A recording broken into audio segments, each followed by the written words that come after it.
As a forensic pathologist, here's what I saw when Charlie Kirk was. The gushing blood points to a jugular vein injury. His arms pulling inward is very typical of decorticate posturing, which occurs usually during catastrophic brain damage. At 200 yards with a rifle, which is what would probably cause that, bullets don't just pass through the neck, they would fragment and destroy everything in their path. With that kind of injury, he would have lost consciousness within seconds and survived for less than a minute and probably felt nothing.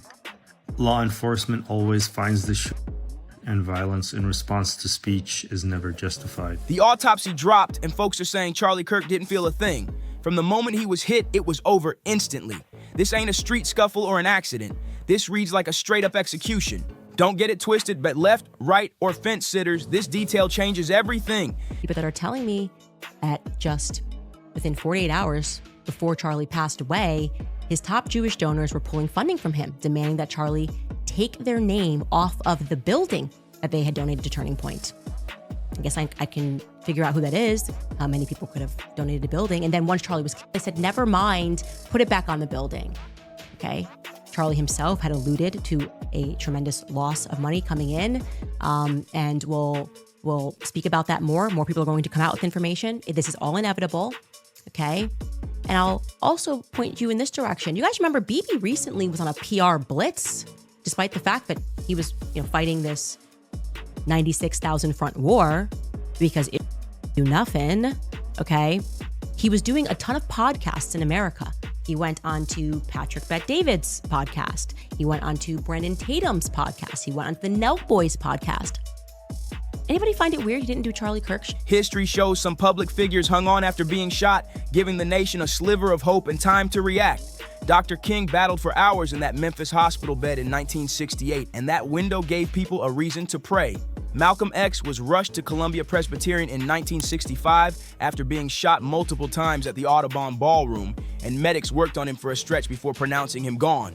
Charlie Kirk, none of that drama. He was done in an instant. No chance to fight back, no hospital bed miracles. If the autopsy reads the way folks claim, this looks methodical, cold, precise, and meant to end him right then and there. I can tell you he didn't work alone on the internet because it seems that he became radicalized on the internet. That's just by watching same things that you're watching and hearing.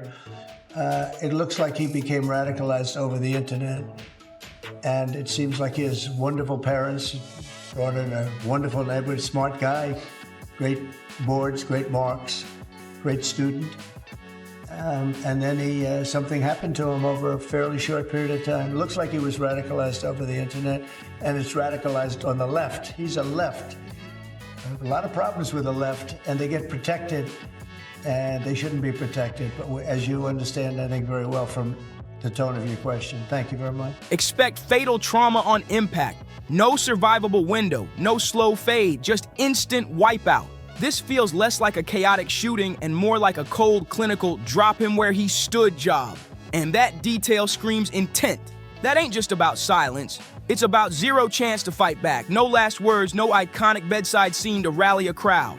That speed flips the whole script and hands the narrative to whoever planned it. Quick, surgical. No witnesses left to speak. That's why Owens and Trump are glued to that autopsy like hawks. To wake up. Because I am telling you, this is not a battle between left and right. We all thought that at some point. We believed that. You're my enemy, you're my enemy. It is not a battle between Russia, Ukraine. I don't care what your political issue of the day is. What is happening right now in the world and what just happened to my friend Charlie Kirk is a battle of sheer evil versus goodness. If the report backs up the rumors, they'll frame it as proof Charlie was targeted, not unlucky. The rapid death becomes the headline. Martyrdom energy fuels movements, and this kind of finish is exactly the kind of fuel they'd use to light the fire. Candace Owens didn't waste a breath sugarcoating it. From the very first words of her podcast, she came in swinging. In her eyes, Charlie Kirk wasn't just gone, he was taken out. Not passed away, not tragically lost, executed in broad daylight. And she went after anyone she believed was twisting the truth about his death. What made her rant different wasn't sorrow, it was pure fury. She admitted she cried, something she said she almost never does, and then flipped straight into attack mode, blasting political figures and media voices for using Charlie's story to push their own agendas. She even singled out one major leader by name, accusing him of flat-out lying about Kirk's last letter and trying to spin Charlie into some soldier for his country narrative. Let me ask you, in the conflict of versus Hamas, who's the good guy? I believe both Hamas and the government are evil, but I think also that there is no justification. Are they equally? There is no justification for a mutilation of thousands of innocent people and children. The futile. Let's zero in on. There is no justification, Mr. Kirk, for invading hospitals, for innocent populations, and dragging out a war which is damaging Israel and the West security. You've made that point, but It's not a point; it's a moral truth, isn't it? Okay, yeah. It was also a moral truth that the war started because 1,300 Jews were killed and 200 were taken hostage. And when you declare war on Israel, expect a firestorm in reaction. Let me finish, I let you talk. Owens wasn't having it one bit. In her words, Charlie had been under immense pressure, cornered by billionaires and big donors furious over him giving a platform to dissenting voices. That weight was building up, reaching a breaking point right before his sudden death. Trump jumped in exactly how you'd expect, turning Charlie's death into part of his own "they tried to take me out" saga, claiming the same forces that hit Kirk will come after him next. He straight up cast Charlie as another martyr in the MAGA victim playbook, and that rhetoric hits hard for his base. The visuals did the rest of the work. Ben, some people would accuse of wanting to ethnically cleanse. Some people in the government are saying, again, it's all over the place, right? You have opinions all over. In your opinion, what would a good outcome 5 years from now be, and how does one respond to the claims of ethnic cleansing?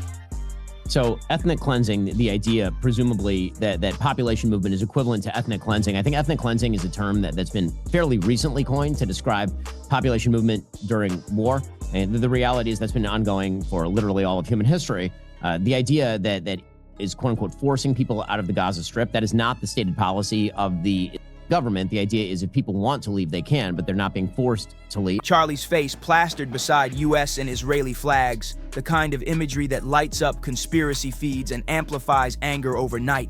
Candace was already stoking that fire, and the flag-backed photos just gave people more fuel to run wild with theories and outrage. It ended up like a live split-screen drama.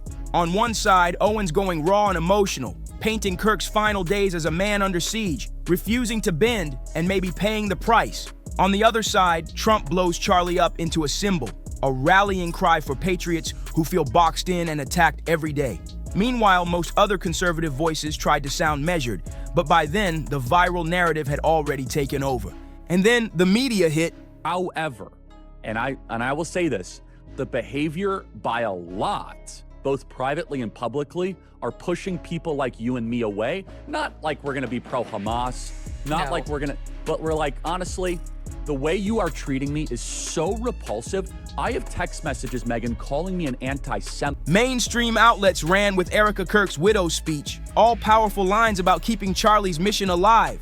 But online, Candace's rage clips exploded everywhere. Her accusations, her fire, her promise to expose anyone trying to slide into Charlie's spot lit up feeds like wildfire. That's what broke timelines. Owens wasn't just sad, she was staking ground, claiming the role of guardian over his legacy, and daring any donor, ally, or politician to step up and disagree. That's the spin war in motion. Trump elevates Kirk into a MAGA martyr, Candace crowns him a martyr for truth, and everybody watching has to pick a side while sifting through grief coated in conspiracy. Now peep the part that got the blogs popping. The whispers about whether Kirk's death was random or had big fingerprints all over it. Sis, the rumor mill says he crossed powerful people, and that theory keeps circling. I already dropped a few names, but from here on out, I'll just call them that blue country in the Middle East. For years, Charlie Kirk was one of their loudest defenders. You couldn't catch him on stage without hearing him hype their government, their policies, their so-called special bond with America. He fundraised alongside their allies, posed shoulder to shoulder with their biggest lobbyists, and defended them on college campuses like a golden boy for the cause. But about a year back, the tone started to crack. Subtle at first, but noticeable. Instead of nonstop praise, he began sliding sharper questions into the mix. Instead of echoing talking points word for word, he started giving a mic to guests who weren't fully aligned with the narrative from that blue country in the Middle East. And in politics, even a small crack gets treated like full-on betrayal. Fast forward to just days before his death. Charlie sat down with Ben Shapiro, and rumor has it things got heated. He pressed harder than usual, firing tough questions about policy, about influence, and about who really pockets the billions America ships overseas. Now that sit-down feels straight up chilling, like foreshadowing nobody wanted to see.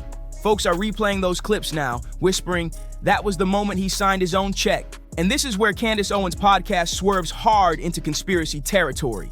She flat out claimed Charlie was under crushing pressure from billionaires and donors, the exact folks who didn't want him cracking open that door 2 and 2. And online chatter is saying those donors weren't just rich Americans. They were big-time allies tied to that blue country in the Middle East.